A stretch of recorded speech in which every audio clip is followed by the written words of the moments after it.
गोकुळचे संचालक डॉक्टर चेतन नरके हे लोकसभा निवडणूक लढवण्यासाठी इच्छुक होते। त्या दृष्टीने त्यांनी तयारीही सुरू केली होती। शिवसेना ठाकरे गटाचे प्रमुख उद्धव ठाकरेंची त्यांनी भेटही घेतली होती।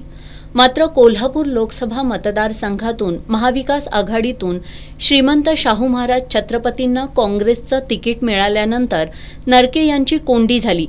त्यानंतर आज त्यांनी माध्यमांशी बोलताना निवडणुकीतून माघार घेत असल्याचं जाहीर केलं।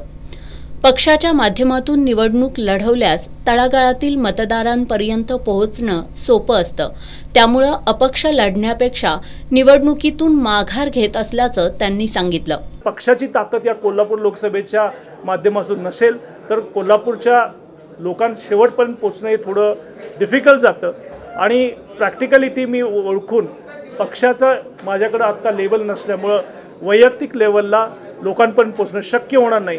त्याच्यामुळं मी या कोल्हापूर लोकसभा 2024मधून मी अपक्ष लढवण्याची भूमिका मी थांबवतोय आणि या रिंगणातून मी बाहेर पडण्याचा निर्णय घेतलेला आहे आणि मी माझ्या कार्यकर्त्यांच्यावर बसून एक पुढच्या 10 दिवसामध्ये आम्ही कुणाला पाठिंबा द्यायचा किंवा नाही द्यायचा याचा पूर्ण सारासार विचार करून आमची पुढची भूमिका आम्ही पुन्हा तुमच्यापर्यंत येण्याचा प्रयत्न करेन। लोकसभा निवडणुकीत कोणाला पाठिंबा द्यायचा याचा निर्णय कार्यकर्त्यांशी चर्चा करून घेणार असल्याचं नरके यांनी स्पष्ट केलं। तरुणांना स्वयंरोजगाराच्या संधी उपलब्ध करून देण्यासाठी चेतन युवा सेतू संस्थेची स्थापना करणार असल्याचं त्यांनी सांगितलं।